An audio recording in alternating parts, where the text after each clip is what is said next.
Hello mga katek! And welcome to our vlog! Welcome to my channel ko. Hindi ka pa subscribe ka na.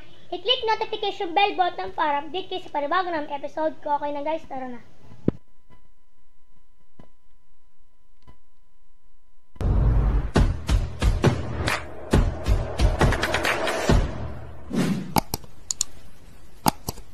Okay, bago tayo mag-start guys, shoutout muna tayo dun sa last video natin. Okay, shoutout tayo kay Jerben De Los Santos. Shoutout Robbie Maranha. Shoutout JB Nueva Ecija Tech. Shoutout Circuit Base. Shoutout Jimmy Dayrick. Shoutout Jason Villaverde. Shoutout Rogelio Bernablo Jr. Shoutout Benji Arroyo. Shoutout Antonio Tambong Jr. Shoutout Hermanico Estopase. Ang master ng master, si Leboy Technician, shoutout po.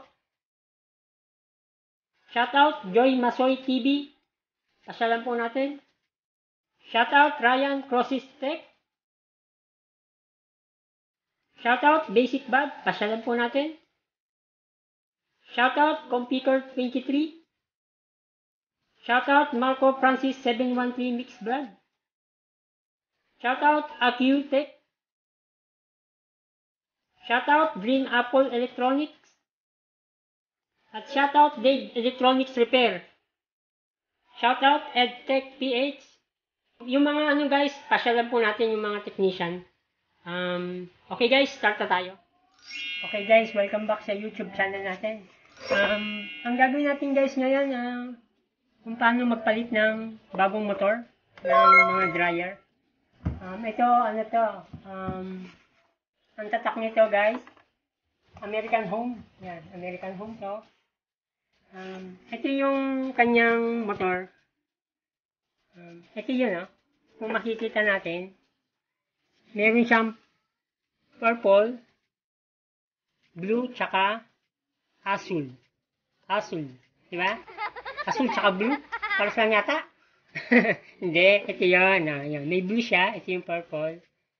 Tsaka, ito yung asul. Yan sinasabi. Ito yung blue. Yan. Ngayon, kasi ito, may problema na to guys. Gusto ko sino may-ari, palitan na lang ng bago. Pwede pa na sanang i-repair. Kaya lang, gusto talaga ng may-ari, palitan na.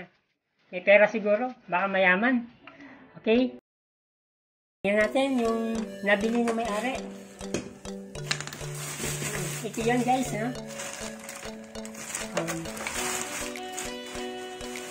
ito guys, kasi ito, kung makikita ko sa inyo, iba na yung kulay, no? Pagka bumibili tayo niyan, may gray, green, blue. Ngayon, hindi siya tugma dito sa mga ganito. Ngayon, pag bibili tayo ng ganito, guys, may dalawang klase kasi itong dryer motor. Para may idea kayo, pagka bibili kayo, merong klase na ganito na aluminum. Tsaka yung isang klase naman yung tanso. Yung sinasabi kong aluminum, medyo mura yon. Yung tanso, mas mahal ng konti. Ang sinasabi kong aluminum, yung pinaka winding, yan. Yung winding niya. Meron din kasi na coated lang yun na akala mo tanso pero aluminum. Yung nasa loob ba? Yan. Isinare ko yon kasi minsan pag bumibili kayo, mura nga, yung parang napamura kayo. Kasi hindi nga tumatagal yung ganun. Kaya, i-share ko sa inyo yung nabibili na kailangan, sasabihin mo sa customer kung sila bumili, yung tanso ang bilhin para kahit paano tumagal. Okay? Ituro ko sa inyo kung paano i-connect, no? Bali, yung mga wire, yung wire niyan, siguro dati naituro ko na yung ganito, no? May naituro na ako na kung paano i-connecto yung ganitong klase. Pero dito, kabit na natin ang actual, kabit na rin natin yung mismong, sa mismong kanyang timer. Ito yung timer nga, yung papunta doon. May timer yan eh. Bali, 2 wire lang naman yun. Ituro ko na lang din sa inyo kung paano na. Okay, ang pagkabit dito guys, sa experience ko, mas maganda kasi na nakikita to dito sa labas. Yan kahit dun sa pag bumibili kayo ng bago, pagka binuksan nyo itong likuran, kita nyo yung pinaka label ba? Yan yung sa experience ko, laging ganyan ang connection para pagka nakakabit tayo ng wire, malapit. Yan, sa experience ko yung pwede rin naman yung nakaganon, kaya lang tago. Pero mas maganda na yung nakikita ba. Para pagka titingnan natin kung ilan yung capacitor na ginamit, yan, may nakalagay naman, di ba? Baka hindi match dun sa capacitor na natin dito. Yung capacitor naman yan, match din sa capacitor natin. Okay. Sabi na natin.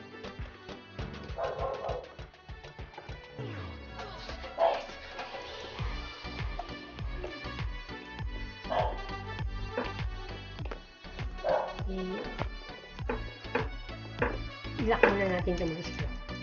Kailangan dito guys, pagka pinakabitan nyo, mahigpit para hindi siya kumalas. Kaya pagka ano nito, natak na. Okay. Kabit natin yung wiring. Okay. Okay, tingnan natin dito guys na. Pakita natin dito. Yung blue, makikita ba dito, yan, may blue. Yan, yung nakahiwalay na yun yung common.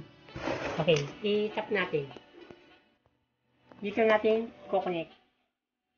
Yung kinonectan natin na to guys, ito yun, yung sa AC cord. Isang linya nun. Okay, isang linya. Yan. Connect natin. Tingnan natin ng tape.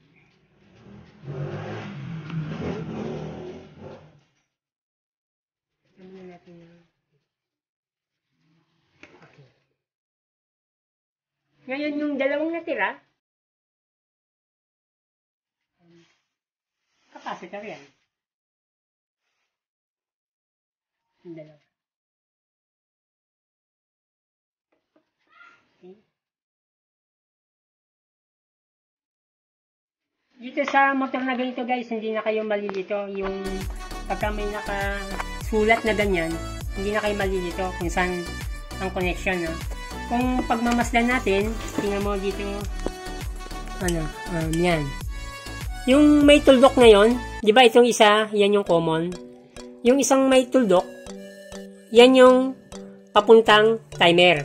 Yan, papasok tayo doon. Yan yan yung line 2. Pero ito kasi, papadaanin natin sa timer. Okay? Dito yung mangyari dyan. Ito yung kanyang timer. I-on ko muna yung timer. Okay? Lagyan natin na natin.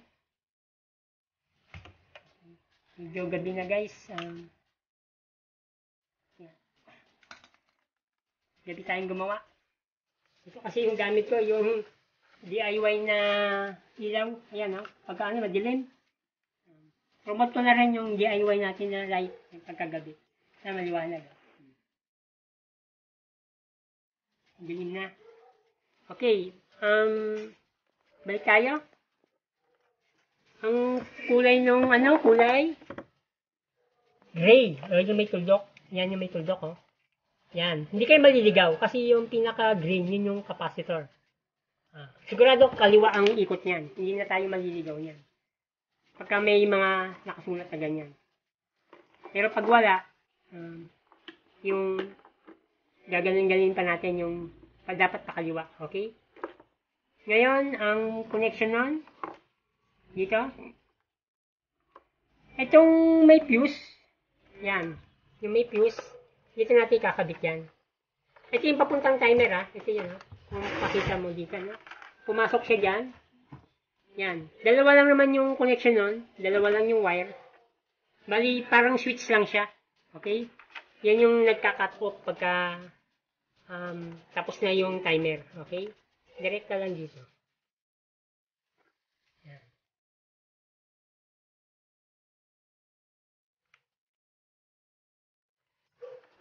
Okay.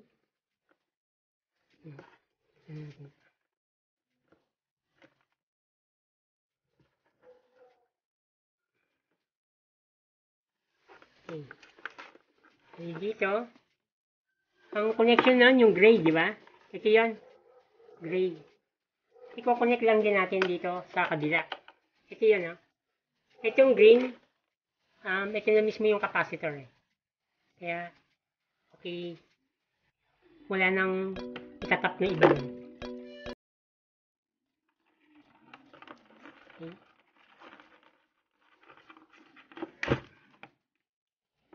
Okay.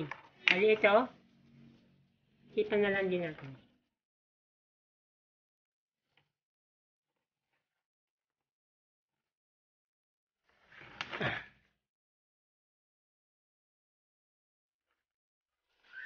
Okay. Ngayon, ito na. Ingatan mo na kung may continuity na. Okay? Hindi naman siya shorted. Okay naman. Testing natin kung napagana na natin. On muna natin yung timer. Yun. Okay siya guys, napakaliwa na. Okay, kaliwa na. Ngayon, pagka namatay yung timer nun, hinto na rin yan. Tama naman yung gawa natin. Okay. Ngayon, ang pag kinabit na natin to, yan, bago na. Kung makikita natin dito, pagka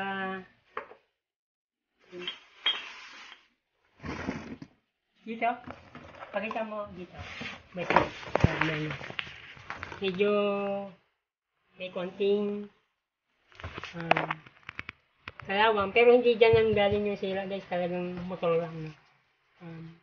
Lagyan natin ng langis na lang ito. Na medyo kasi parang sa electric fan din to, kailangan din na nilalagyan din ng langis na para maganda rin yung takbo. Okay, yun lang natin.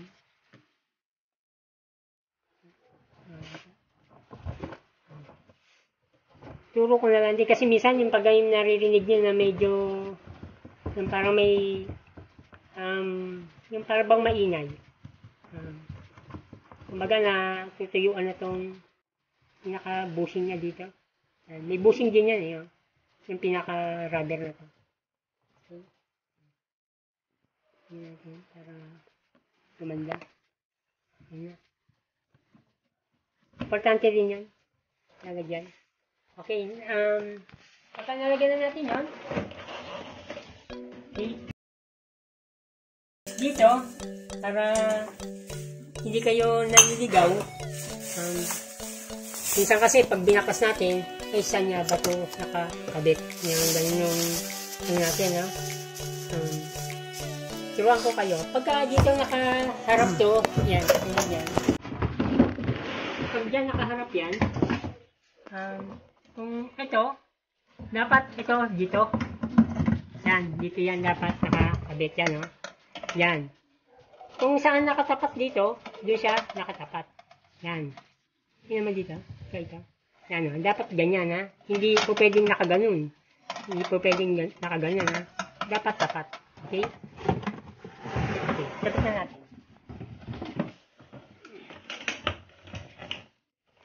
Jadi dito, nakakabit yan. Okay. Tingnan natin yung hindi man kayo maliligaw dahil sakto naman yung skruhan. Saka hindi ko pala nabanggit guys na yung pagkabibili kayo ng ganito, para pag bibili kayo ng motor, meron kasing dalawang klase na butas. Yung isa na mas malapit yung pinaka, yun nandito dito ba? Yung ito. Yan. Meron kasi na mas malapit. Pagka bibili kayo nun, kung merong ganong klase, mas maganda. Kasi pagka katulad nito, tama to eh. Oh. Tama yung nabili ng may-ari. Sakto. Kasi sinabi ko. Ngayon, pag walang mabili na ganon, bubutasan talaga dito. Yung ito, yung stopper. Yan. Yan. Sinare ko, baka merong nahihirapan din na kailangan pang ibarinahin eh, di ba? Okay. Para may idea kayo. Balikan natin ito.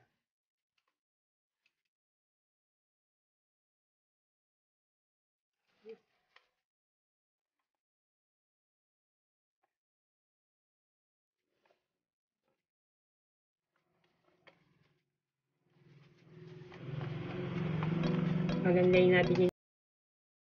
Wala tayong problema.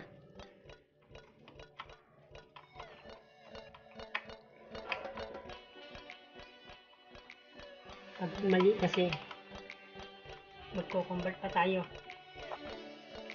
Okay. Buti maganda yung nabili. Okay.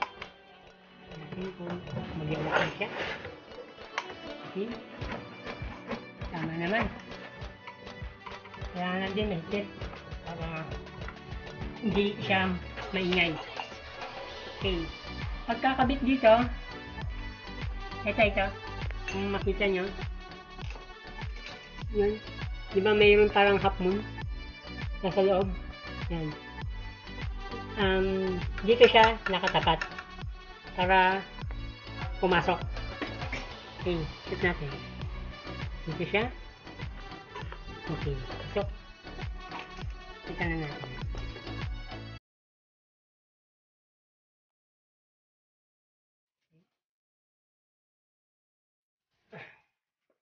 Ayan na. Ngayon, pag ikabit na natin yun, siya natin. Kahit wala na itong ground, okay lang yan.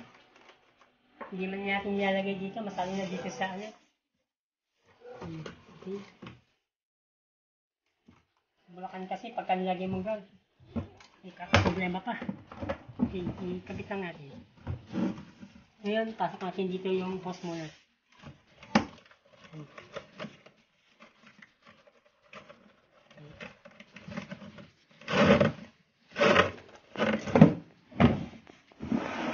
Ito ang gagawin natin dito. Okay, ang step dito, okay, ipasok natin. Yan. Kita ba? Ito itong butas. Dapat pumasok dito, no? Itapat natin. Yung pinakabutas. Okay. Yan. Pag tumapat na dyan, okay. Okay, pasok natin dito. Dito tayo sa ibabaw. Papasok. Medyo matagal na na-stack to, oh. Okay. Papasok ba natin? Ilulubog. Hanggang pumasok. Okay, pag pumasok na, itatapat na natin dito.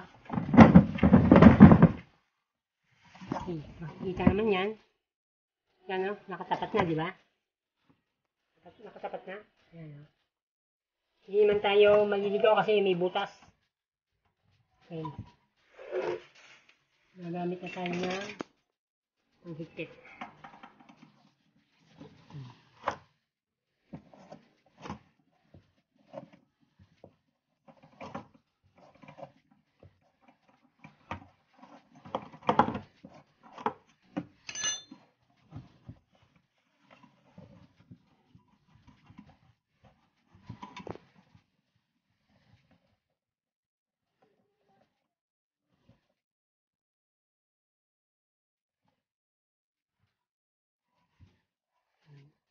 Lagyan na natin yung kanyang nut. Importante ito. Para hindi iblog ka talaga. Yan.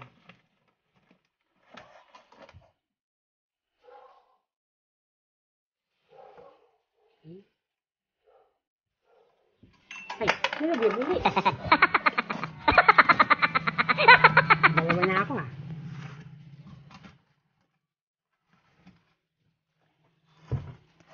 Okay na.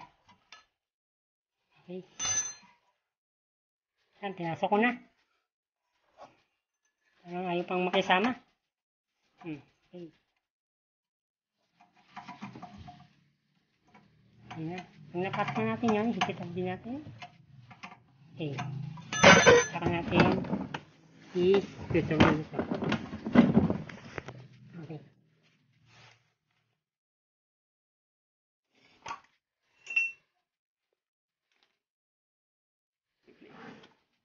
Filter na natin ito. Okay.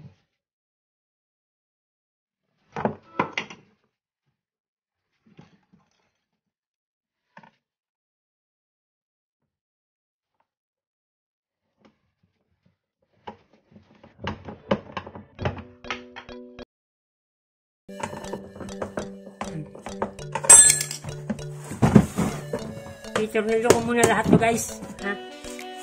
Play. Okay guys, na-tornado natin lahat. Passing na natin. Okay, passing na natin yung mga wiring. Okay, check na natin kung okay na. On natin yung timer. Okay, pakita. Press E. Okay na guys. Thank you sa subscribe na kayo guys. Support. Thank you rin sa support. Okay.